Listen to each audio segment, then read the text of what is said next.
राज्य के नीति निर्देशक तत्व। क्या है ये? राज्य के नीति निर्देशक तत्व, जिसे क्या कहा जाता है? DPST। क्लियर है? इसका फुल फॉर्म क्या है? Directive principle of state policy. Clear है तक? उसके बाद अगर आपसे क्वेश्चन पूछे कि राज्य का नीति निर्देशक तत्व किस भाग में है, तो आप क्या बताएंगे? भाग 4 यानी कि पार्ट 4। पूछेगा फिर कि राज्य का नीति निर्देशक तत्व किस संविधान से प्रेरित है, तो आपको बताना है कहां से? आयरलैंड के संविधान से क्या है? प्रेरित है। और आयरलैंड के किस आर्टिकल में है? आर्टिकल 45 में। इसमें है आर्टिकल 45। आयरलैंड कहां से लिया है? ये भी तो मतलब कहीं ना कहीं से किया होगा। कहां से किया है? स्पेनिश के संविधान से क्या है ये? प्रेरित। क्लियर है? अगर आपसे फिर पूछे कि ये बताइए कि इसका वर्णन कहां से कहां तक है, तो आपको बताना क्या है? 36 से 51 तक इसका क्या है? उल्लेख है। कहां से कहां तक उल्लेख है? 36 से 51 तक। क्लियर है? अगला है कि राज्य के नीति निर्देशक तत्व के उद्देश्य क्या है, मतलब इसका उद्देश्य क्या है कि राज्य का जो DPST है इसका उद्देश्य क्या है, क्यों इसको लाया गया है। तो याद रखना है सबसे पहले लोक कल्याणकारी राज्य की क्या करना? स्थापना करना। Stabilized of welfare state. लोक कल्याण का मतलब कि लोगों के कल्याण के लिए, किसके लिए? लोगों के कल्याण के लिए राज्य की क्या करना? स्थापना। बस में रहना, किसके कल्याण के लिए? लोगों के लिए।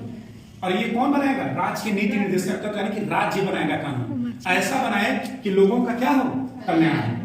दूसरा है सामाजिक व आर्थिक न्याय, यानी कि सोशल एंड इकोनॉमिक जस्टिस, यानी कि सामाजिक आर्थिक न्याय का मतलब समाज को और आर्थिक रूप से जो कमजोर हैं, जो समाज में दो वर्ग, अमीर और गरीब, इन सब को देखकर जो भी राज्य का नीति निर्देशक तत्व बने वो क्या हो? सबके लिए क्या हो? एक समान है। क्लियर है? ये भी ध्यान में रखना है, यही उद्देश्य इसका है। कानून बनाते समय DPST का ध्यान रखा जाए। DPST यानी कि राज्य के नीति निर्देशक तत्वों का क्या रखा जाए? ध्यान रखा जाए। ऐसा कुछ न बने नीति कि जिसको गलत क्या हो सके? गलत लोग को बीच में नीति पहुंचे। बस में लोगों के बीच में नीति गलत ना पहुंचे, इसी वजह से DPST का क्या रखा जाए? ध्यान रखा जाए। क्लियर है? यह प्रकृति कैसी है, तो आप कहेंगे सर सकारात्मक है, और मौलिक अधिकार की क्या थी? नकारात्मक थी। फिर कह रहा है कि राज्य के नीति निर्देशक तत्व तो कैसा है? अपरिवर्तनीय। अपरिवर्तनीय का मतलब क्या है? ध्यान समझिएगा।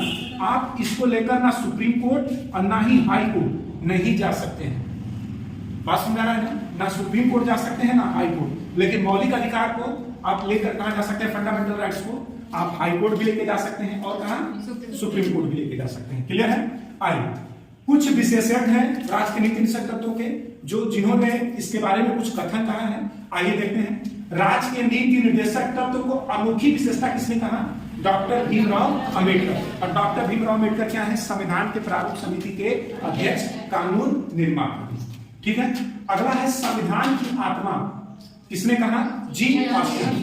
बस में है। और ध्यान रहना यह भी है कि इस संविधान की आत्मा अनुच्छेद 32 को भी किसने कहा था? बताएं अभी हम, डॉक्टर भीमराव अंबेडकर। वो संविधान की आत्मा किसने कहा था? डॉक्टर भीमराव अंबेडकर। अनुच्छेद 32 संवैधानिक उपचारों